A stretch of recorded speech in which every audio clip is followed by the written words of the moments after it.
আজকে আমরা আলোচনা করব হচ্ছে সুন্নাতের গুরুত্ব নিয়ে আল্লাহ কোরআনে কি বলেছেন। আজকে আমরা শুধুমাত্র কোরআনে বর্ণিত সুন্নাত সংক্রান্ত খুবই জরুরি ঈমান রক্ষাকারী যে আয়াতগুলো আল্লাহ তাআলা নাজিল করেছেন সুন্নাত মানার ক্ষেত্রে, আমরা সেই আয়াতগুলো গবেষণা করে বেছে যেগুলো খুবই প্রয়োজন, আয়াত অনেক আছে সুন্নাতের গুরুত্বের ব্যাপারে। সমস্ত আয়াত আসলে খুতবায় আলোচনা করা কঠিন হয়ে যায়। এই জন্য আমরা নির্বাচিত কিছু আয়াত উল্লেখ করব, যেইগুলো শুনলে এবং আমরা জানি তারপরেও ভালো করে বুঝলে আমাদের ঈমান আরও শক্তিশালী হবে ইনশাআল্লাহ। আল্লাহ তাআলা আমাদেরকে সুন্নাত কোরআনের আলোকে বোঝার তৌফিক দান করুন। কোরআনে এমন অনেক আয়াত আল্লাহ তাআলা নাজিল করেছেন যা স্পষ্ট নির্দেশ করে যে মুমিনদের জন্যে সুন্নাত অনুসরণ করা ফরজ। সুন্নাত অনুসরণ করা নফল নয়, মুস্তাহাব নয়, ঐচ্ছিক নয়, ফরজ, বাধ্যতামূলক, মেনে নিতেই হবে। মানলে আপনার ঈমান থাকবে, না মানলে আপনি বেঈমান হয়ে যাবেন। কোরআনুল কারীমে অনেক আয়াত আছে, ভয়ঙ্কর আয়াত। আয়াতগুলো আমরা জানি, কিন্তু ওই আয়াতের যেই রহস্য, গভীরতা, এটা আমরা অনেক সময় বুঝতে পারি না। যেমন একটা আয়াত, প্রসিদ্ধ আয়াত, আল্লাহ তাআলা বলেন যে মুহাম্মদ সাল্লাল্লাহু আলাইহি ওয়াসাল্লামের আনুগত্যের নির্দেশ দিয়ে একটা আয়াত আল্লাহ তাআলা নাজিল করেছেন। সূরা নিসা 59 নম্বর আয়াত, সবাই জানি তাই না? ইয়া আইয়ুহাল্লাযীনা আমানু আতিউল্লাহ ওয়া আতিউর রাসূল ওয়া উলিল আমরি মিনকুম, জানি না? সবাই জানি। আমি এই আয়াতটা কয়েকদিন আগে আমি মদিনার একজন আলেমের কাছে দার্সে এই আয়াত নিয়ে তিনি আলোচনা করছিলেন। তখন তিনি বলছিলেন যে পৃথিবীর কোনো মানুষ যদি এই আয়াত বোঝে, তাহলে সে রাসূলের সাল্লাল্লাহু আলাইহি ওয়াসাল্লামের কোনো আদেশ নিষেধ জীবন থাকতে ত্যাগ করবে না, তার জীবন দিয়ে দিবে, কিন্তু সে রাসূলের আনুগত্যের বিন্দু পরিমাণ খেয়ানত করবে না, যদি এই আয়াত সে বোঝে।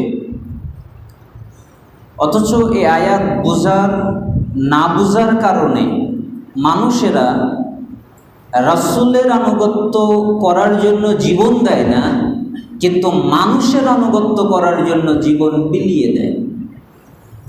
কিভাবে? যেমন মনে করেন কেউ হানাফি, কেউ শাফি, কেউ মালিকি, কেউ হাম্বলি। ওই মাযহাবের যেই মাসালা, ওই মাসালা মানার জন্যে জীবন দিয়ে দিবে, কিন্তু হাদিসের কাছে আসবে না। আপনাকে যদি বলা হয় যারা মুকাল্লিদ মানে অন্ধ অনুসারী, মানে যাদের চোখ নাই। মুকাল্লিদ কাদের বলে? যাদের কি নাই? চোখ নাই, একবারে খোলাসা অর্থ। মানে একটা রশি দিয়ে কারো গলায় যদি বাঁধা হয়, এরপরে ওই রশি যদি টান দেওয়া হয়, গাভীর গলায় বাঁধলে যেরকম টান দিলে গাভী যেদিকে যায়, মুকাল্লিদকে টান দিলে ও ওই দিকেই যায়। এই জন্যই তাকে বলা হয় মুকাল্লিদ, মানে বাধা প্রাপ্ত একজন অনুভূতিহীন জন্তু জানোয়ার, যার কোনো অনুভূতি নেই, যেদিকে ডাকে সেদিকেই যায়। এজন্য আপনি দেখবেন আসলে আপনাদের সামনে আপনাদের এই সমস্যার সম্মুখীন এত হন নাই। আমি অনেক সমস্যায় পড়েছি যখন আমি সহি আকিদা গ্রহণ করেছি। আমি কিন্তু সহি আকিদা মানে আব্দুর রাজ্জাক বিন ইউসুফ তার বক্তব্য শুনেও হইনি, আমি তাকে চিনতামই না। যখন আমি সহি আকিদা গ্রহণ করেছি আমি কোনো বক্তাই চিনতাম না। আমার কাছে একজন একটা আলোচনা দিয়েছিল, আকিদাতুত তাওহীদ, শেখ মতিউর রহমান মাদানী। তো ওই আলোচনা আমি শুনতাম, ভাল লাগতো, কিন্তু চিনতাম না যে আলেমকে, কিন্তু ভাল লাগতো, মানে যুক্তিসঙ্গত কথা, কোরআন সুন্নাহ সালাফদের বাণী দিয়ে একেবারে স্বচ্ছ সাক্কা। মতিউর রহমান মাদানী হাফিজাহুল্লাহর বক্তব্য শোনেন না, একদম সাক্কা না, কিতাব নিয়ে বসে বসে খুলে খুলে সুন্দর করে করে বুঝিয়ে দেন। তো ওই সময় আল্লাহ ওই আকিদার মাধ্যমে আমার অন্তরে বীজ গেড়ে দিয়েছিলেন, যেটা আমি নিজেও বুঝি নাই। বিভিন্ন লোকের সাথে বাহাস মুনাজারার অজুহাতে একটা লোক আমাকে একটা কথা বলেছিল যে, বাশার, তুমি তো আমার সাথে বাহাস করতে আসছো। জি, আচ্ছা তুমি বলো তো, তুমি মাদ্রাসায় পড়েছো পাস করার জন্যে নাকি আমল করার জন্যে? বলো, সত্য কথা বলবা। তা আমি তো ঠেকে গেলাম প্রথম কথায়, কারণ আমি তো আমল করার জন্য পড়ি নাই, কোনো হাদিসই তো পড়ে আমল করি নাই। তো কি করছি? পাস করার জন্য পড়ছি, নাম্বার একেবারে টোটাল উঠে গেছে।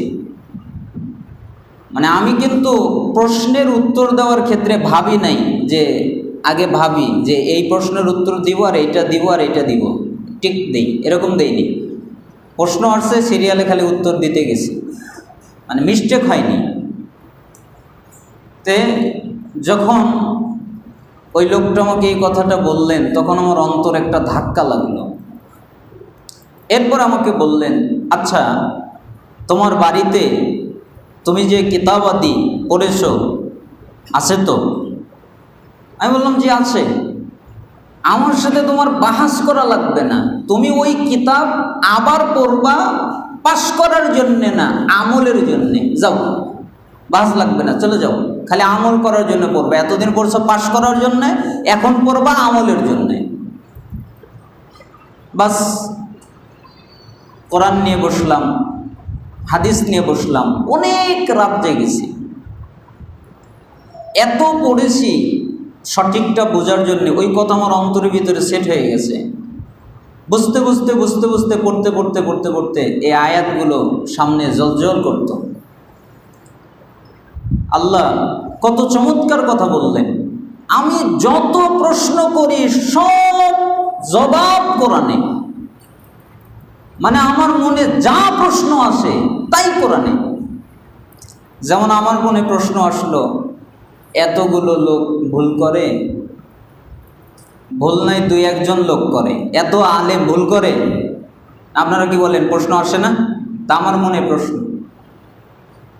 হঠাৎ করে ওই দিনই পড়তে পড়তে সূরা আনআমের 116 নম্বর আয়াত পেলাম, যেখানে আল্লাহ তাআলা বলছেন যে আপনি নবী যদি বেশিরভাগ মানুষের কথা মতো চলেন, তাহলে আপনি আল্লাহর রাস্তা থেকে ছিটকে পড়ে যাবেন।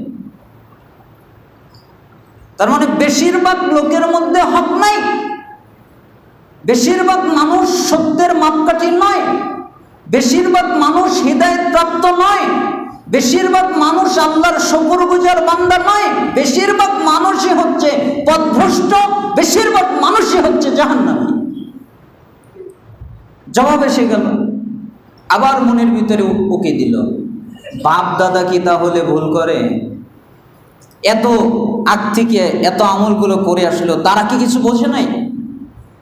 সূরা বাকারা 170 নম্বর আয়াত চোখে পড়ল, সূরা লুকমান 21 নম্বর আয়াত চোখে পড়ল, সূরা মায়েদা 104 নম্বর আয়াত চোখে পড়ল, যেখানে আল্লাহ তাআলা বলছেন যে হে নবী, আপনি যদি বাপদাদাদেরকে মানেন, মানে বাপদাদাদের অনুসরণ নিষেধ, হারাম, তাদেরকে মানা যাবে না, আল্লাহ নিষেধ করে দিয়েছেন, ওই আয়াত জবাব। এরপরে আবার মনের ভিতরে প্রশ্ন জাগলো, ইস, আর হুজুররা কেন ভুল করবে? এরা তো কোরআনই পড়ে, এরা তো হাদিসই পড়ে, নাকি গীতা পড়ে? কোরআন হাদিস পড়ে না? আমার চোখের সামনে ধরা পড়ল সূরা বাকারা ৭৫ নম্বর আয়াত। আজব আয়াত এগুলা। আল্লাহ তাআলা বলছেন যে আপনি কি আশা করেন যে তারা আপনাদের মতো ঈমান আনবে? তাদের মধ্যে একটা দল আছে যারা আল্লাহর কথা শোনে, এরপরে বোঝে, বোঝার পরে বিকৃতি করে। মানে ওদের জ্ঞানের কোনো কমতি নেই, অনেক জ্ঞান, অনেক বোঝে, অনেক এলেম, তারপরেও বিকৃত করে। মানে আমার মনের ভিতরে যতগুলো প্রশ্ন জমা হচ্ছে, কোরআন গবেষণা করতেছি আর বারবার সবগুলোর উত্তর আমি কেমনে যেন কোরআনে পেয়ে যাচ্ছি। আত্মাটা শান্ত হয়ে গেল। কত চমৎকার আল্লাহ সুবহানাহু ওয়া তাআলা আমাদের জন্য কিতাব নাজিল করেছেন, সমস্ত প্রশ্নের জবাব কিতাবের মধ্যে আছে। আপনি পাননি, এটা আপনার ব্যর্থতা। এরপরে আমার ওই কথাটা খুবই লাগলো, তখন আমি পাল্টে গেলাম। মানে ওই যে বুখারীর হাদিস বললাম, ইন্নামাল আমালু বিন নিয়াত, পড়ার পরে ওই হাদিসের ব্যাখ্যা গ্রন্থ হিসেবে পড়লাম হচ্ছে ফাতহুল বারী, ইবনে হাজার আসকালানী। এরপরে পড়লাম ফাতহুল বারী, ইমাম ইবনে রজব আল হাম্বলীর। এরপরে বললাম ফাইজুল বারী, এরপরে বললাম উমদাতুল কারী, এরপরে পড়লাম ইরশাদুস সারী। মানে অনেকগুলো, এগুলো সব বুখারীর ব্যাখ্যা।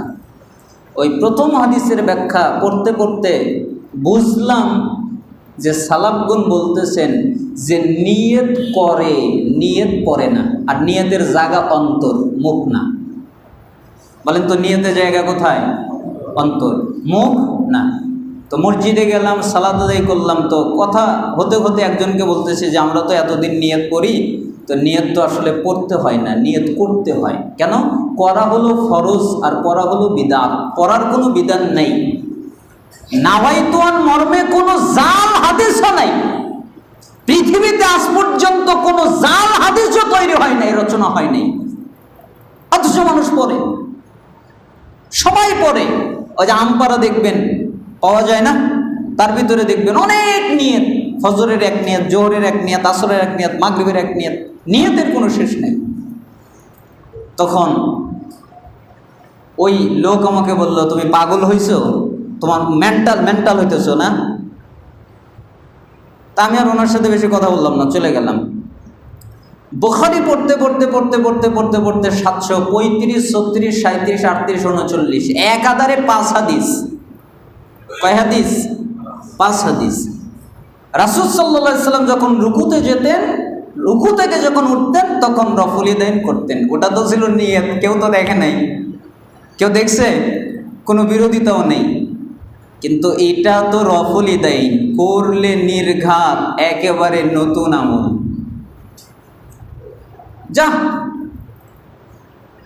এবং সঙ্গে সঙ্গে একই সাথে পেলাম যে হাত বাঁধতে হয় বাম হাতের উপরে। রাসূল সাল্লাল্লাহু আলাইহি ওয়াসাল্লাম ডান হাত রাখতেন, আর রাখতেন কি? জিরার উপরে। আর জিরা বলতে বোঝানো হয় যে পুরো হাত মিলে জিরা, মানে সামান্য একটা অংশ নাই, পুরো হাত সম্পূর্ণ এই কনুই থেকে নিয়ে আর এক কনুই, এই দুইটা মিলালে একটা গজ হয়, জিরা হয়। তখন আমি রফল ইয়াদাইন শুরু করলাম, বা নির্যাতন কাকে বলে এবার বুঝলাম। মানে এর আগে কিছু বুঝি নেই। হাদিস আমল করতেছি, বুখারীর সবচেয়ে সহিহ কিতাব, মাদ্রাসায় পড়েছি, আলেমও বলে, হুজুরও বলে, সবাই বলে, কিন্তু বলে ঠিকই, মানার ক্ষেত্রে মানে না। ওটা পড়েই সার্টিফিকেট নেয়, কিন্তু এটা মানে না। কেন? কয় এ হাদিস আমাদের না। কেন? এ হাদিস মনে হয় জিনদের, আমাদের জন্য না। এজন্য বলে এ হাদিস আমাদের না, ওদের। তাহলে কি বলছিলাম, অনেক দূরে এসে গেছি, যে আমরা আমাদের লোকেরা যদি বলে যে আমার অত বড় আলেম এই কথা বলেছে, তাহলে আমরা সঙ্গে সঙ্গে বিশ্বাস করি। আর আমাদের যদি বলা হয় এ কথা আল্লাহ বলেছে, আল্লাহ রসুল বলেছে, তাহলে আমরা সঙ্গে সঙ্গে বিশ্বাস করি না। দেখেন বুকে হাত দিয়ে, আপনাকে যদি বলা হয়, আপনি যদি ভক্ত হয়ে থাকেন কারো, ওই আলেমের নাম যদি বলা হয় আপনি মানবেন, কিন্তু আপনাকে যদি কোনো প্রশ্ন করবেন না, এই এত বড় আলেম কি ভুল বলে? কিন্তু আপনাকে যদি বলা হয় আল্লাহ বলেছে আর রসুল বলেছে, তখন আপনি বলবেন হুজুররা কি পড়ে নাই? মানে আপনার উত্তরটাই পাল্টে যাবে। এখন আমি যদি প্রশ্ন করি আল্লাহ কি ভুল বলে? আল্লাহ কি বোঝে না? এই জন্যে আমাদেরকে ওই যেই আয়াতটা বোঝাতে চাচ্ছিলাম, সূরা নিসা 59 নম্বর আয়াত, আল্লাহ তাআলা বলেন, দেখবেন প্রত্যেকটা শব্দ বুঝবেন, ইয়া আইয়ুহাল্লাযীনা আমানু, হে ঈমানদারগণ। বলেন তো কারা? ঈমানদার, বুঝবেন। বলে নেই ইয়া আইয়ুহান নাস, হে মানব জাতি। কোনো এখানে ঈমানদারদেরকে শর্ত করে বলছেন, মানে ঈমানদাররা এই কথাটা মানবে, আর বেঈমানরা তো মানবে না। এজন্য বেঈমানদের বলে নাই, কাদের বলেছে? ঈমানদারদের। আতিউল্লাহ, আল্লাহর আনুগত্য করো। আতিউল্লাহ, আল্লাহ মানে কি? আল্লাহ, আল্লাহর বা আল্লাহর আনুগত্য করো। আতিউল্লাহ, আল্লাহর আনুগত্য করো।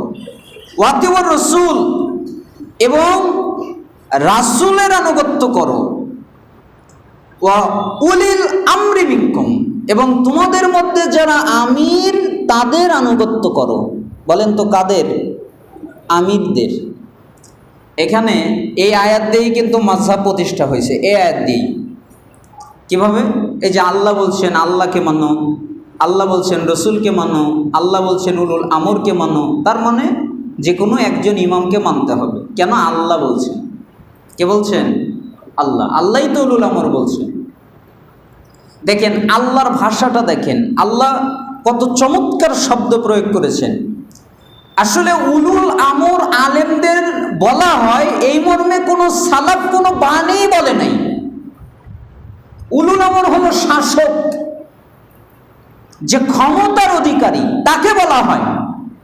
কিন্তু আমরা আলেমদেরও বলি, কেন? আলেমও ক্ষমতার অধিকারী। কিভাবে? ওই মাসালার ক্ষমতার অধিকারী, ইলমের ক্ষমতা তার আছে, ইলম সে প্রচার করে। এই জন্য কোনো মানে এই পর্যায়ের, মানে আমাদের বর্তমান কিছু আলেম বলেছেন, বর্তমান, আগের কোনো আলেম বলেন নেই, বর্তমান কিছু আলেম বলেছেন যে আলেমও হতে পারে, হতে পারে। তাহলে উলুল আমর বলতে মূলত কারা? শাসক। তাহলে শাসকের আনুগত্য করো, কিন্তু গ্রামারটা দেখেন, আতিউল্লাহ, আল্লাহ শব্দের আগে কি আছে? আতিউ, মানে আল্লাহকে মানবে বাধ্য, কোনো রকমের শর্ত নেই, একেবারে এক শর্ত মানবে, কোনো রকমের সুযোগ নাই যে আল্লাহর আনুগত্য করবা না। আবার ওয়াতিউর রসুল, রসুল শব্দের আগে কি আছে? আতিউ আছে। তার মানে আল্লাহ শব্দের আগেও আছে, রসুল শব্দের আগেও আছে। ওয়া উলিল আমরি মিনকুম আছে, আতিউ নাই। আল্লাহ জানে যে এই বান্দারা প্যাঁচ লাগাবে, এই জন্য আল্লাহ আতিউ শব্দ দেয়ই নাই। কেন দেয় নাই? কারণ উলুল আমরকে মানা ফরজ না, তাই আতিউ শব্দ আল্লাহ দেয় নাই। তাহলে উলুল আমরকে মানা কি? উলুল আমর যদি আল্লাহকে মানে, রসুলকে মানে, উলুল আমরকে মানা ফরজ। উলুল আমর যদি আল্লাহ এবং রসুলকে না মানে, উলুল আমরকে মানা হারাম। তার মানে উলুল আমর টিকবে কিসের মাধ্যমে? আল্লাহ এবং রসুলের মাধ্যমে। এই জন্য আল্লাহ এই শব্দটা সুন্দর করে দিয়েছেন। এরপরে দেখেন আল্লাহ তাআলা আবার বোঝাচ্ছেন, এই তোমরা শোনো, ফাইন তানাজাতুম ফি শাইইন ফারুদ্দুহু ইলাল্লাহি ওয়া রাসূল, যদি তোমাদের মধ্যে কোনো বিষয়ে মতভেদ ঘটে, কোনো বিষয়ে, আল্লাহ তাআলা বলেন নাই যে এক বিষয়ে, আল্লাহ বলেন নাই অমুক বিষয়ে, আল্লাহ বলেন নাই এই বিষয়ে, এরকম বলেন নাই। একেবারে অনির্দিষ্ট বাক্য দিয়ে বুঝিয়ে দিয়েছেন যে কোনো বিষয়ে যদি মতভেদ ঘটে তাহলে তোমরা ওইটা আল্লাহর কাছে নিয়ে যাবে আর রাসূলের কাছে নিয়ে যাবে। কার কাছে নিয়ে যাবে? আল্লাহর কাছে। আর কার কাছে? রাসূলের কাছে। আল্লাহর কাছে নেওয়া মানে কোরআনের কাছে নেওয়া, আর রাসূলের কাছে নেওয়া মানে হাদিসের কাছে নেওয়া। তার মানে আল্লাহ এবং রাসূলের কাছে নেওয়া মানে কোরআন এবং হাদিসের কাছে ফায়সালার জন্য যাবে যদি মতভেদ ঘটে। এরপরে দেখেন আল্লাহ কি শর্ত দিছেন। প্রথমে কি বলে ডাক দিছেন? ইয়া আইয়ুহাল্লাযিনা আমানু, মনে নাই? প্রথমে কি বলে ডাক দিছেন? ইয়া আইয়ুহাল্লাযিনা আমানু। আবার শেষে দেখেন একই বাক্য বলছেন, ইন কুনতুম তুমিনুনা বিল্লাহি ওয়াল ইয়াউমিল আখির, যদি তোমরা সত্যিকার অর্থে আল্লাহ এবং আখিরাতে পরকালে বিশ্বাস করো, যদি তোমরা সত্যিকার অর্থে আল্লাহ এবং পরকালে আখিরাতে বিশ্বাস, আর রাসূলের কাছে নিয়ে যাবে। কার কাছে নিয়ে যাবে? আল্লাহর কাছে। আর কার কাছে? রাসূলের কাছে। আল্লাহর কাছে নেওয়া মানে কোরআনের কাছে নেওয়া, আর রাসূলের কাছে নেওয়া মানে হাদিসের কাছে নেওয়া। তার মানে আল্লাহ এবং রাসূলের কাছে নেওয়া মানে কোরআন এবং হাদিসের কাছে ফায়সালার জন্য যাবে যদি মতভেদ ঘটে। এরপরে দেখেন আল্লাহ কি শর্ত দিছেন। প্রথমে কি বলে ডাক দিছেন? ইয়া আইয়ুহাল্লাযিনা আমানু, মনে নাই? প্রথমে কি বলে ডাক দিছেন? ইয়া আইয়ুহাল্লাযিনা আমানু। আবার শেষে দেখেন একই বাক্য বলছেন, ইন কুনতুম তুমিনুনা বিল্লাহি ওয়াল ইয়াউমিল আখির, যদি তোমরা সত্যিকার অর্থে আল্লাহ এবং আখিরাতে পরকালে বিশ্বাস করো, যদি তোমরা সত্যিকার অর্থে আল্লাহ এবং পরকালে আখিরাতে বিশ্বাস করো, তাহলে অবশ্যই মতভেদ দেখলে আল্লাহ রাসূলের দিকে ফিরাবে। কাদেরকে বলছেন? ঈমানদারদের। তার মানে ঈমানদারেরা মতভেদ দেখলে কোথায় যায়? আল্লাহর কাছে যায়। কার কাছে যায়? রাসূলের কাছে যায়। আর যারা বেঈমান তারা মতভেদ দেখলে কার কাছে যায়? আল্লাহ এবং রাসূল বাদে সবার কাছে যায়। তাহলে এই আয়াত ঈমানের একটা শর্ত উল্লেখ করে দিয়ে বলছেন, ইন কুনতুম তুমিনুনা বিল্লাহি ওয়াল ইয়াউমিল আখির, যদি তোমরা সত্যিকার অর্থে আল্লাহ বিশ্বাসী হও। আবার আল্লাহ আবার বলতেছেন যে তোমরা মনে করতেছো যে আমি কেমন ফায়সালা দিলাম, শোনো, যালিকা খায়রু ওয়া আহসানু তাওয়িলা, এটাই উত্তম ফায়সালার ক্ষেত্রে এবং পরিণামে সবচেয়ে ভালো। তার মানে আমি যে ফায়সালাটা দিলাম এটাই ভালো, এর চেয়ে ভালো ফায়সালা নাই। একদম মোদ্দা কথা, আল্লাহকে নিঃশর্তভাবে মানবে, রাসূলকে নিঃশর্তভাবে মানবে, আর উলুল আমরকে আল্লাহ এবং রাসূলের শর্তে মানবে, আল্লাহ এবং রাসূলের শর্তে না থাকলে মানবে না। আর যদি মতভেদ ঘটে আল্লাহর কাছে কোরআনের কাছে যাবে, হাদিসে রাসূলের কাছে হাদিসের কাছে যাবে, যদি তোমরা মুমিন হও। আর এটাই হচ্ছে সবচেয়ে উত্তম সমাধান। তার মানে হুজুরদের কাছে যাওয়া উত্তম সমাধান নয়। এক আলেম এক কথা বলে আর এক আলেম আর এক কথা বলে, এই জন্য যার যাকে পছন্দ হবে তার কাছে যাবে, এটা উত্তম সমাধান নয়। তাহলে উত্তম সমাধান কি? আল্লাহর কাছে ফিরে যাওয়া, রাসূলের কাছে ফিরে যাওয়া। এ কথা আল্লাহ বলেছেন। এদের ব্যাখ্যায় হানাফি মাযহাবের একজন ইমাম, হানাফি মাযহাবের বিখ্যাত ইমাম, ইমাম ইবনু আবিল ইজ আল হানাফি, নাম শোনেন নাই? বিখ্যাত আলেম হানাফি মাযহাবের। এদের ব্যাখ্যা তিনি কি করেন?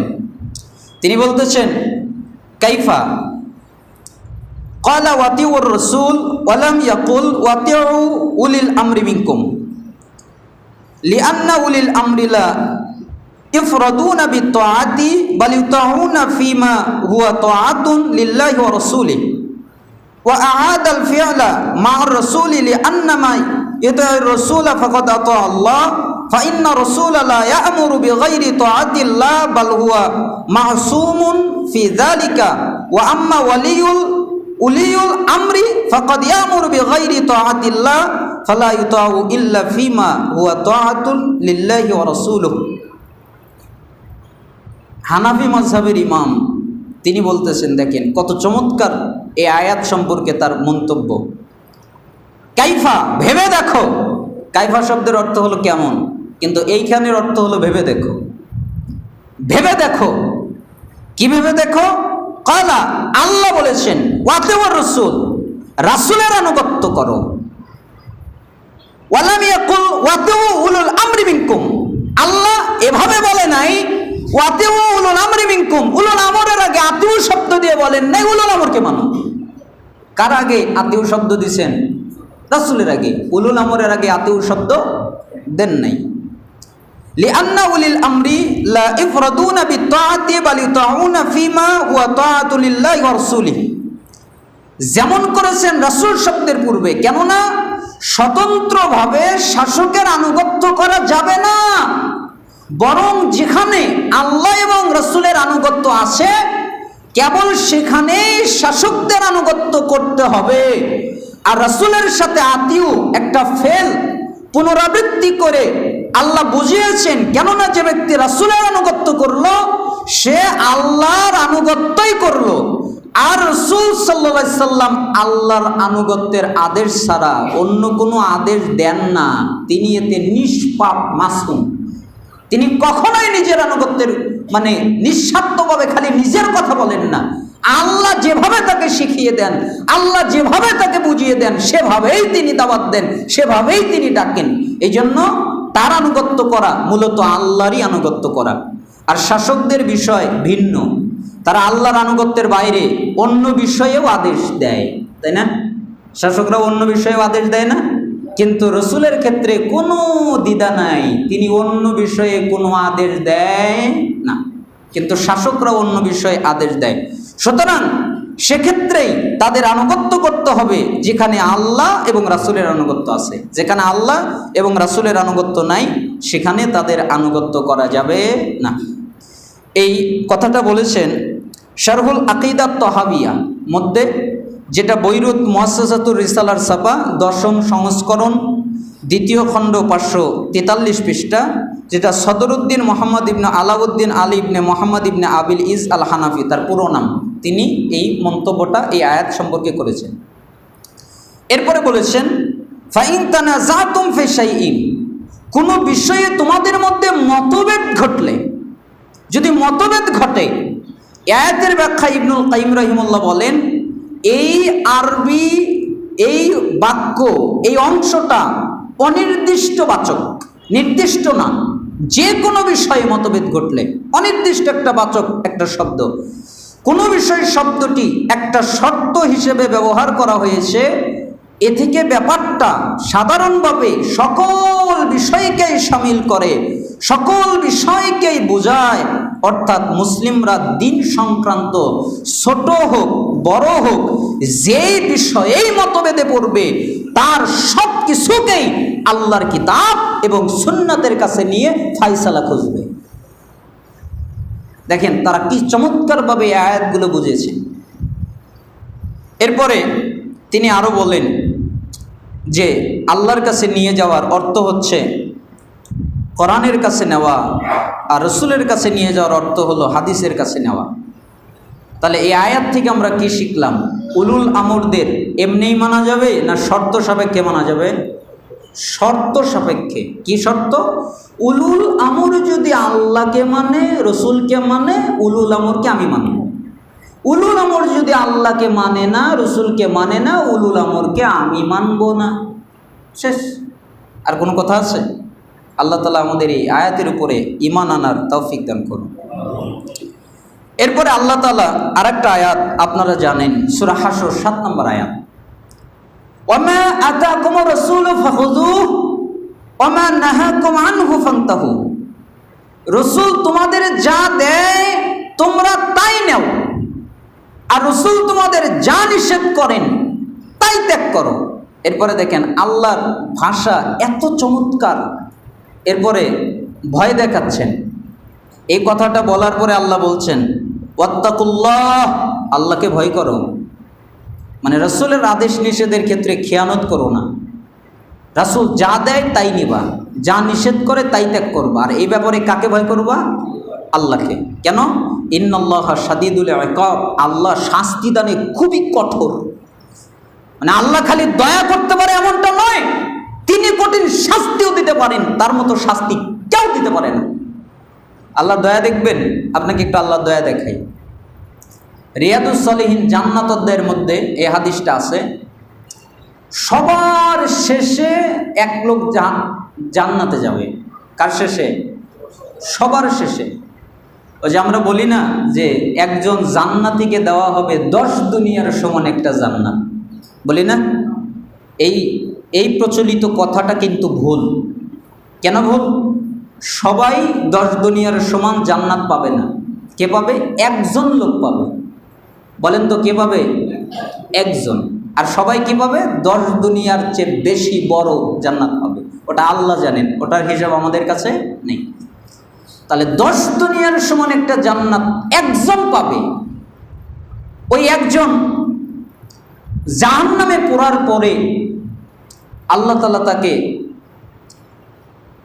জীবন্ত নদীতে গোসল করিয়ে উঠিয়ে তাকে বলবেন, যাও, আমি তোমাকে আজকে মাফ করে দিলাম, তোমার উপরে অনেক কষ্ট দিয়েছি, তোমাকে অনেক শাস্তি দিয়েছি, যাও, আজকে মাফ করে দিলাম।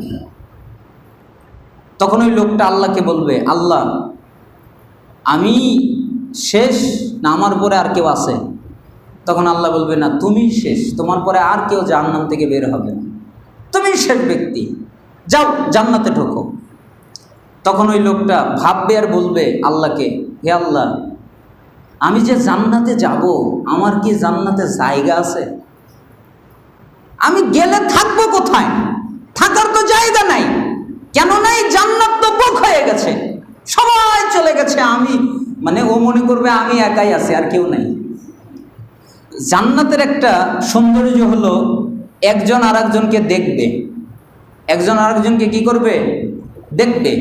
কিন্তু জাহান্নামের একটা পরিস্থিতি হলো একজন আরেকজনকে দেখবে না। আপনি মনে করবেন জাহান্নামে আপনি একাই, আর কেউ নাই।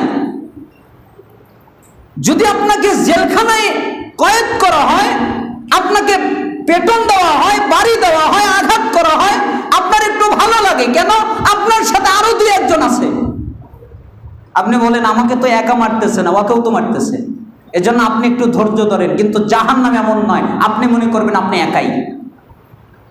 আর আপনি মনে করিয়েন না যে আপনার এই শরীর, এই 3.5 হাত বডি এরকমই থাকবে, না, আপনার একটা দাঁত হবে উহুদ পাহাড়ের সমান, আপনার চামড়া হবে 42 গজ মোটা।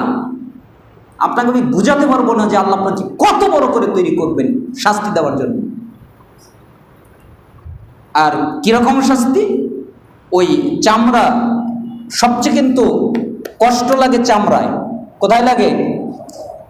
আমি ডাক্তার মানুষ, তো ওই চামড়া যদি কেটে ফেলেন, উঠিয়ে দেন, এরপরে চামড়ার পরে যেই মাংসটা থাকে, এই চামড়ার নিচে আরো যে লেয়ার চামড়ার অংশগুলো আছে, সবগুলো যদি পুড়ে যায়, একেবারে মাংস পর্যন্ত ভিতরে যদি ঢুকে যায়, এরপরে ওইখানে বারবার সুচ দিয়ে গোতালেও ব্যথা পাবেন না। কেন? চামড়াতে ব্যথাটা বেশি লাগে। এই জন্য আল্লাহ 42 গজ মোটা তৈরি করবেন চামড়া। ওটা পোড়াবেন, আবার তৈরি করবেন, পোড়াবেন, আবার তৈরি করবেন, পোড়াবেন, আবার তৈরি করবেন, কোনো শেষ নেই। আর আপনি মনে করবেন আমি একাই। তো ওই লোকটা ভাববে যে আমি তো একাই জাহান্নামে, আর তো কেউ নাই, তো জান্নাতে গিয়ে তো সবাই বুক করে ফেলেছে, আমি কোথায় যাব? এরকম মনে হতে পারে না? তো সে ভাববে আমি একা। তখন আল্লাহ তাআলা বলবে, আরে না, আচ্ছা, তোমার দেশে কি রাজা বাদশা ছিল? ওই লোকটা আমাদের যুগের না, অনেক আগের যুগের, রাজা বাদশার যুগের। তো তখন বলবে, হ্যাঁ, রাজা বাদশা ছিল। আচ্ছা, তার কি রাজত্ব ছিল? হ্যাঁ ছিল। কত বড়? অনেক বড়। আচ্ছা, যাও, ওই রাজার রাজত্ব যত বড়, আমি আল্লাহ তোমাকে তত বড় জান্নাত দিব। লোকটা খুশি হয়ে যাবে। আচ্ছা, তুমি কি খুশি হয়েছো? জি আল্লাহ, আমি খুশি হয়ে গেছি, আমার আর কিছু লাগবে না। তখন আল্লাহ তাআলা বলবে, আরে শোনো, আমি তোমাকে রাজার রাজত্ব দিব, তার ডাবল দিব। তাকে জোড়া করলে যা হয় তার ডাবল দিব, তাকে জোড়া করলে যা হয় তার ডাবল দিব, তাকে জোড়া করলে যা হয় তার ডাবল দিব। আরে যাও, 10 পৃথিবীর সমান জান্নাত আমি তোমাকে এমনি দিব। এই জন্য সালাফগণ বলেন যে 10 পৃথিবীর সমান জান্নাত একজন পাবে, দ্বিতীয়জন পাবে না। কারণ ওটা হলো সবচেয়ে ছোট জান্নাত, ওর চেয়ে আর ছোট জান্নাত নাই। আপনাকে আমি কী দিয়ে বোঝাই যে জান্নাত কত মজার, কত আনন্দের। জান্নাত জাহান্নামের উপরে আমি খুতবা রেডি করছি, ইনশাল্লাহ আপনাদের সামনে উপস্থাপন করব। দেখবেন জান্নাত আর জাহান্নাম এই বিষয়গুলো আমরা জানতে পারবো। আল্লাহ তাআলা সহজ করুন। তার মানে আল্লাহর দয়া কি? একজন বান্দাকে 10 দুনিয়ার সমান জান্নাত দিয়ে দিবেন। ওই আল্লাহ বলতেছেন আল্লাহকে ভয় করো, আল্লাহ কিন্তু শাস্তি দানে কঠিন। মানে আল্লাহ খালি দয়া করতে পারে এমনটা নয়, আল্লাহ কঠিন শাস্তিও দিতে পারে। আল্লাহ শাস্তি দানে খুব কঠিন, আল্লাহর মতো কঠিন কেউ নাই। অতএব আল্লাহ রসুল আমার নবী যা বলে তাই মানো, যা আদেশ করে তাই মানো, যা নিষেধ করে তাই ত্যাগ করো। এবার এক আলেমের সাথে আমার খটকা, চট্টগ্রাম, তো আমাকে বলছে যে এই আয়াত তো নাজিল হয়েছে গনিমতের কারণে, যে গনিমত দিবে এই জন্য, যে রাসূল তোমাদের যা দেয় মানে গনিমতের মাল দিচ্ছে ওইটাই নেও। এই আয়াত তো অন্য কোনো ক্ষেত্রে নাই। তখন আমরা জবাবের ভিতরে একটা হাদিস দেখলাম, যেটা বুখারী 4886, 4887, সহিহ মুসলিম 2125, আবু দাউদ 4169, ইবনে মাজাহ 1979, মুসনাদে আহমদ 4230, আরও অনেক কিতাবে আছে। আব্দুল্লাহ ইবনে মাসউদ রাদিয়াল্লাহু আনহু তিনি বলেন, আল্লাহ ওই সমস্ত নারীর প্রতি লানত করেছেন যারা অন্যের শরীরে উল্কি আঁকায়।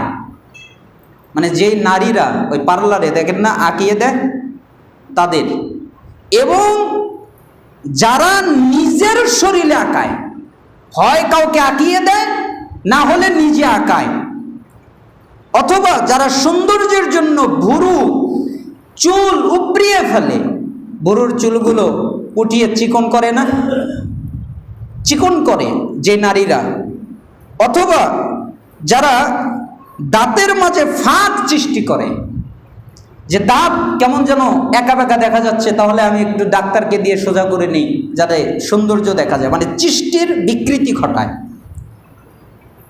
অথবা এই সমস্ত কাজ করে সেসব নারী আল্লাহর সৃষ্টিতে বিকৃতি আনয়ন করে। এরপর এই কথা যখন আব্দুল্লাহ ইবনে মাসউদ বললেন, তখন বানি আসাদ গোত্রের উম্মু ইয়াকুব নামের এক মহিলার কাছে এই সংবাদ পৌঁছে গেল। আর ওই মহিলাটা খুবই কোরআন সম্পর্কে জ্ঞানী ছিলেন, মানে কোরআন সম্পর্কে খুব জ্ঞানী, কিন্তু তার একটা দোষ ছিল। কি দোষ? সে উল্কি আঁকিয়ে দিত, এই জন্য তার গায়ে লেগে গেছে। বলে কি? হ্যাঁ, আব্দুল্লাহ ইবনে মাসউদ বলে কি, একদম রাখতে রাখতে পর্দার সাথে চলে এসেছে, রাখতে রাখতে এসে বলছে, হ্যাঁ আপনি কি বলেছেন? আমি কি বলেছি? আপনি জুলুম করেছেন। আমি কি জুলুম করেছি? আপনি মিথ্যারোপ করেছেন। আমি কি মিথ্যারোপ করেছি? আপনি বলেছেন যে আল্লাহ বলেছে যে যারা উল্কি আঁকায়, এই কথা কোরআনের 2 ফটকের মাঝখানে কোনো জায়গায় নাই, মানে কোরআনে নাই। আপনি কেন বললেন আল্লাহ কথা বলেছে? তখন আব্দুল্লাহ ইবনে মাসউদ বললেন, তুমি কি পড়ো নাই? কি পড়েছি? ওমা আতাকুম রাসূলু ফাখুযু ওমা নাহাকুম আনহু ফান্তাহু। রাসূল তোমাদের যা দেয় তা নেও, আর রাসূল তোমাদের যা নিষেধ করেন তা ত্যাগ করো। এটা কি তুমি পড়ো নাই? হ্যাঁ, আমি তো পড়েছি এটা। আরে তুমি যেহেতু এটা পড়েছো, তাহলে শোনো, তুমি ভালোভাবে পড়ো, ভালোভাবে দেখো। এরপর মহিলা গেল, ভালোভাবে ওই আয়াতটা দেখে আবার আসলো। এরপরে বলল যে আমি তো দেখার কিছুই পেলাম না। তখন তিনি বললেন, আরে তুমি কিছু পাও নাই মানে? ওই আয়াত অনুযায়ী আল্লাহর নবী বলেছেন যদি যারা এই সমস্ত কাজ করে তারা অবশ্যই আল্লাহ তাদেরকে শাস্তি দেবেন এবং লানত করেন। কে বলেছেন? রাসূল বলেছেন। আর আব্দুল্লাহ ইবনে মাসউদ কি বললেন? আল্লাহর কিতাবে আছে। তার মানে আল্লাহর কিতাবে আছে মানে রাসূল বলেছেন ওটাই আল্লাহর কিতাব। রাসূল বলেছেন মানে ওটা আল্লাহ বলেছেন। সূরা নিসার 80 নম্বর আয়াতে আছে না, যে রাসূল তোমাদের, মানে যে ব্যক্তি রাসূলকে মানলো ওই ব্যক্তি আল্লাহকে মানলো। রাসূলকে মানা মানে আল্লাহকে মানা, সে আল্লাহকে মেনে নিল। এরপরে ওই মহিলাটা বলল যে আপনার বউ তো এই কাজ করে। কে কাজ করে? আপনার বউ এই কাজ করে। আব্দুল্লাহ ইবনে মাসউদ তো রেগে গেলেন, বলো কি তুমি আমার বউ এই কাজ করে? তুমি ভালো করে দেখো। না না, আপনার বউ এই কাজ করে। মানে ওই মহিলা হয়তো শুনেছে কারো কাছে, তো ভালো করে তদন্ত করলো আব্দুল্লাহ ইবনে মাসউদ। তদন্ত করার পরে দেখে যে বউ এই কাজ করে নাই। মানে সে নিষ্পাপ, তার উপরে অপবাদ আরোপ করেছে। তখন আব্দুল্লাহ ইবনে মাসউদ বলতেছেন, আল্লাহর কসম, আমার বউ যদি এর সাথে যুক্ত থাকতো আমার স্ত্রী, তাহলে আমি স্ত্রীকে আমার কাছ থেকে বিচ্ছিন্ন করে দিতাম, আমার কাছে রাখতাম না, কোনোভাবেই রাখতাম না। কেন? সে আল্লাহর লানতকারীদের অন্তর্ভুক্ত, তার সাথে আমি সংসার করতাম না। কিন্তু সে এই কাজ কি করেছে? করেনি। তাহলে এই হাদিস অনুযায়ী বোঝা যায় যে যে কোনো আদেশ, যে কোনো নিষেধ আল্লাহ রসুল করবেন, ওই আদেশে পালন করতে হবে, ওই নিষেধই ত্যাগ করতে হবে। ঠিক তো? মনে থাকবে না? আল্লাহ তাআলা আমাদেরকে আল্লাহ এবং তার রাসূলের আনুগত্য করার তৌফিক দান করুন। আলহামদুলিল্লাহ ওয়াহদা ওয়াসসালাতু ওয়াসসালামু আলা রাসূলিল্লাহ, আম্মা বাদ। সমস্ত প্রশংসা আল্লাহ তাআলার জন্য। সালাত এবং শান্তি বর্ষিত হোক আমাদের প্রিয় নবী মুহাম্মদ সাল্লাল্লাহু আলাইহি ওয়াসাল্লামের উপরে। আসলে আমাদের সময় তো খুব সংকীর্ণ, আয়াত তো অনেক আছে, নোট তো করেছি প্রায় 20-21টা, এ তো বলছি মাত্র 2টা। তো যাই হোক, আল্লাহ সুবহানাহু ওয়া তাআলা আরও অনেক আয়াতে বলেছেন, যেমন নিসার কথা বললাম, নিসার এক আয়াতে 80 নম্বর আয়াতে আল্লাহ বলেছেন, মাইয়ুতিউর রাসূলা ফাকাদ আতা আল্লাহ, যে রাসূলকে মানল সে স্বয়ং আল্লাহকে মানল। বলেন তো, রাসূলকে মানলে কাকে মানল? আল্লাহকে। এই আয়াতে আল্লাহ পরিষ্কারভাবে বলে দিচ্ছেন যে আল্লাহর প্রতি আনুগত্যের চেয়ে রাসূলের প্রতি আনুগত্যকে খাটো করে দেখার কোনো সুযোগ নাই। আল্লাহর আনুগত্য আলাদা আর রাসূলের আনুগত্য আলাদা, এরকম নয়। এই আয়াতটা এতই পরিষ্কার যে একে অন্য কোনোভাবে ব্যাখ্যা করার প্রয়োজন নাই। এজন্য ইবনে কাসির রাহিমাহুল্লাহ তিনি ব্যাখ্যা করেছেন, লা আলাইকা মিনহু ইন আলাইকা ইল্লাল বালাগ ফামান তাবিআক সাঈদ ওয়া নাজা ওয়া কানা লাকা মিনাল আজরি নাযীরু মা হাসালা লাহু ওয়া মান তাওয়াল্লা আনকা খাবা ওয়া খাসিরা ওয়া লাইসা আলাইকা মিন। জায়গায় নাই, মানে কোরআনে নাই। আপনি কেন বললেন আল্লাহ কথা বলেছে? তখন আব্দুল্লাহ ইবনে মাসউদ বললেন, তুমি কি পড়ো নাই? কি পড়েছি? ওমা আতাকুম রাসূলু ফাখুযু ওমা নাহাকুম আনহু ফান্তাহু। রাসূল তোমাদের যা দেয় তা নেও, আর রাসূল তোমাদের যা নিষেধ করেন তা ত্যাগ করো। এটা কি তুমি পড়ো নাই? হ্যাঁ, আমি তো পড়েছি এটা। আরে তুমি যেহেতু এটা পড়েছো, তাহলে শোনো, তুমি ভালোভাবে পড়ো, ভালোভাবে দেখো। এরপর মহিলা গেল, ভালোভাবে ওই আয়াতটা দেখে আবার আসলো, এরপরে বলল যে আমি তো দেখার কিছুই পেলাম না। তখন তিনি বললেন, আরে তুমি কিছু পাও নাই মানে? ওই আয়াত অনুযায়ী আল্লাহর নবী বলেছেন যদি যারা এই সমস্ত কাজ করে তারা অবশ্যই আল্লাহ তাদেরকে শাস্তি দেবেন এবং লানত করেন। কে বলেছেন? রাসূল বলেছেন। আর আব্দুল্লাহ ইবনে মাসউদ কি বললেন? আল্লাহর কিতাবে আছে। তার মানে আল্লাহর কিতাবে আছে মানে রাসূল বলেছেন ওটাই আল্লাহর কিতাব। রাসূল বলেছেন মানে ওটা আল্লাহ বলেছেন। সূরা নিসার 80 নম্বর আয়াতে আছে না, যে রাসূল তোমাদের, মানে যে ব্যক্তি রাসূলকে মানলো ওই ব্যক্তি আল্লাহকে মানলো। রাসূলকে মানা মানে আল্লাহকে মানা, সে আল্লাহকে মেনে নিল। এরপরে ওই মহিলাটা বলল যে আপনার বউ তো এই কাজ করে। কে কাজ করে? আপনার বউ এই কাজ করে। আব্দুল্লাহ ইবনে মাসউদ তো রেগে গেলেন, বলো কি তুমি আমার বউ এই কাজ করে? তুমি ভালো করে দেখো। না না, আপনার বউ এই কাজ করে। মানে ওই মহিলা হয়তো শুনেছে কারো কাছে। তো ভালো করে তদন্ত করলো আব্দুল্লাহ ইবনে মাসউদ। তদন্ত করার পরে দেখে যে বউ এই কাজ করে নাই, মানে সে নিষ্পাপ, তার উপরে অপবাদ আরোপ করেছে। তখন আব্দুল্লাহ ইবনে মাসউদ বলতেছেন, আল্লাহর কসম, আমার বউ যদি এর সাথে যুক্ত থাকতো আমার স্ত্রী, তাহলে আমি স্ত্রীকে আমার কাছ থেকে বিচ্ছিন্ন করে দিতাম, আমার কাছে রাখতাম না, কোনোভাবেই রাখতাম না। কেন? সে আল্লাহর লানতকারীদের অন্তর্ভুক্ত, তার সাথে আমি সংসার করতাম না। কিন্তু সে এই কাজ কি করেছে?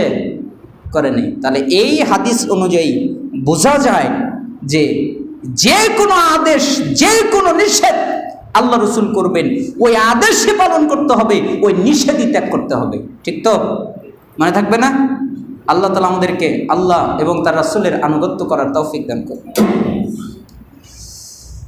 আলহামদুলিল্লাহ ওয়াহদা ওয়াসসালাতু ওয়াসসালামু আলা রাসূলিল্লাহ আম্মা বাদ। সমস্ত প্রশংসা আল্লাহ তাআলার জন্য। সালাত এবং শান্তি বর্ষিত হোক আমাদের প্রিয় নবী মুহাম্মদ সাল্লাল্লাহু আলাইহি ওয়াসাল্লামের উপরে। আসলে আমাদের সময় তো খুব সংকীর্ণ, আয়াত তো অনেক আছে, নোট তো করেছি প্রায় 20-21টা, এ তো বলছি মাত্র 2টা। তো যাই হোক, আল্লাহ সুবহানাহু ওয়া তাআলা আরও অনেক আয়াতে বলেছেন, যেমন নিসার কথা বললাম। নিসার এক আয়াতে 80 নম্বর আয়াতে আল্লাহ বলেছেন, মাইয়ুতিউর রাসূলা ফাকাদ আতা আল্লাহ, যে রাসূলকে মানল সে স্বয়ং আল্লাহকে মানল। বলেন তো, রাসূলকে মানলে কাকে মানল? আল্লাহকে। এই আয়াতে আল্লাহ পরিষ্কারভাবে বলে দিচ্ছেন যে আল্লাহর প্রতি আনুগত্যের চেয়ে রাসূলের প্রতি আনুগত্যকে খাটো করে দেখার কোনো সুযোগ নাই। আল্লাহর আনুগত্য আলাদা আর রাসূলের আনুগত্য আলাদা, এরকম নয়। এই আয়াতটা এতই পরিষ্কার যে একে অন্য কোনোভাবে ব্যাখ্যা করার প্রয়োজন নাই। এজন্য ইবনে কাসির রাহিমাহুল্লাহ তিনি ব্যাখ্যা করেছেন, লা আলাইকা মিনহু ইন আলাইকা ইল্লাল বালাগ ফামান তাবিআক সাঈদ ওয়া নাজা ওয়া কানা লাকা মিনাল আজরি নাযীরু মা হাসালা লাহু ওয়া মান তাওয়াল্লা আনকা খাবা ওয়া খাসিরা ওয়া লাইসা আলাইকা মিন আমরিহি শাইউন। তোমার কাজ তো শুধু পৌঁছিয়ে দেওয়া। ভাগ্যবান ব্যক্তি মেনে নেবে, আর মেনে নেওয়ার কারণে মুক্তি পাবে এবং পুণ্য পাবে, নেকি পাবে। তবে তাদের ভালো কাজের পুণ্য তুমিও নবী পাবে। আর যে ব্যক্তি মানবে না সে হতভাগা, সে নিজের ক্ষতি নিজেই করবে, আর তাদের পাপ তোমার উপরে হবে না, মানে তাদের কারণে তোমার কোনো পাপ হবে না, তারা যদি না মানে। এই কথাটা সহিহ মুসলিমের 870 নম্বর হাদিস। এরপর আরেক হাদিসে এসেছে, মাইয়ুতিল্লাহ ওয়া রাসূলাহু ফাকাদ রাশিদা ওয়া মান ইয়াসিহিমা ফাকাদ গাওয়া। যে ব্যক্তি আল্লাহ এবং তার রাসূলের আনুগত্য করলো সে সঠিক পথ পেল, মানে হিদায়াত পেল, সঠিক রাস্তা পেল, সঠিক পথ পেল। আর যে ব্যক্তি আল্লাহ অবাধ্যতা করলো এবং রাসূলের অবাধ্যতা করলো সে পথভ্রষ্ট হলো, সে গোমরাহ হলো। তার মানে আপনি যদি আল্লাহ এবং রসুলকে মানেন আপনি হিদায়াত প্রাপ্ত, আপনি যদি আল্লাহ এবং রসুলকে না মানেন তাহলে আপনি হিদায়াত প্রাপ্ত নয়, আপনি পথভ্রষ্ট। এ কথা কোথায় আছে? মুসলিমের 870 নম্বর হাদিসে এসেছে।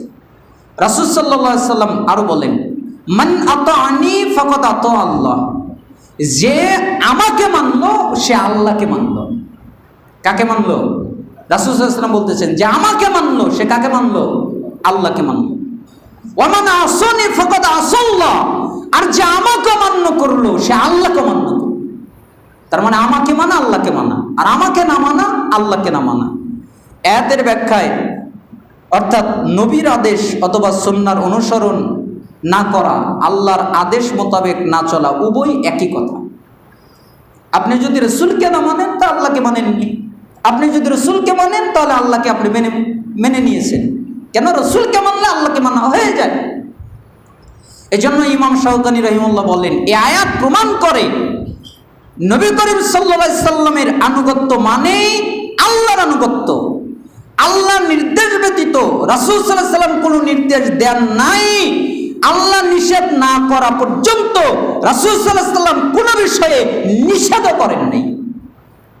তার মানে রাসূলের ক্ষেত্রে কোনো ভেজাল নাই, তিনি যা বলবেন সেটাই ওহী। ওমা ইয়ানতিকু আনিল হাওয়া ইন হুয়া ইল্লা ওয়াহয়ু, তিনি যা বলেন তা কি? ওহী। তার মানে ওহী ব্যতীত তিনি দ্বীনের ব্যাপারে কোনো কথা বলেন না। আল্লাহ সুবহানাহু ওয়া তাআলা আমাদেরকে আল্লাহ এবং তার রাসূলের আনুগত্য করার তৌফিক দান করুন। আসলে এই বিষয়টা অনেক লম্বা, এই জন্য আমরা এই 2-3 আয়াতে আপনারা বুঝছেন, এরপরে বাকি যত আয়াতগুলো আসবে একই, প্রায় সেম রিপিট হবে। হাদিসগুলো যেগুলো আসবে এগুলো প্রায় একই সেম রিপিট হবে। এই জন্য আমরা এই বিষয়টাকে এই সপ্তাহে স্থগিত রাখছি। আর বিস্তারিত আরও জানতে চাইলে আমার কাছে চাইবেন, নোট আছে, আমি দিয়ে দিব। আর আপনারাও অনেকেই বলেছেন যে হুজুর আপনি যে কিতাবের অনুবাদ হচ্ছে ওইগুলো আমরা পেলে আমাদের পক্ষে ভালো হয়। আসলে আমরা ভাইয়েরা মিলে যে কাজগুলো করছি এটা এখনও পরিপূর্ণ শেষ হয় নাই। আর আমরা এখনও প্লে স্টোরে ছাড়ি নাই। এই জন্য এটা শুধু আমাদের কাছেই আছে, মানে এটা নেটে প্লে স্টোরে পাওয়া যাবে না, আমাদের কাছে আছে, শেষ হলে আমরা ছাড়ব। এই জন্য আমাদের কাছে যেহেতু আছে, আপনারা চাইলে আমাদের কাছ থেকে নিতে পারবেন। আমাকে বললে যে আমার প্রয়োজন, তাহলে আপনাকে আমি দিয়ে দিব। প্রতিদিন ওই অ্যাপসের মধ্যে আপডেট পেতে থাকবেন, নেট চালিয়ে পড়তে পারবেন। আল্লাহ সুবহানাহু ওয়া তাআলা আমাদেরকে কোরআন এবং সুন্নাহ বুঝার তৌফিক দান করুন।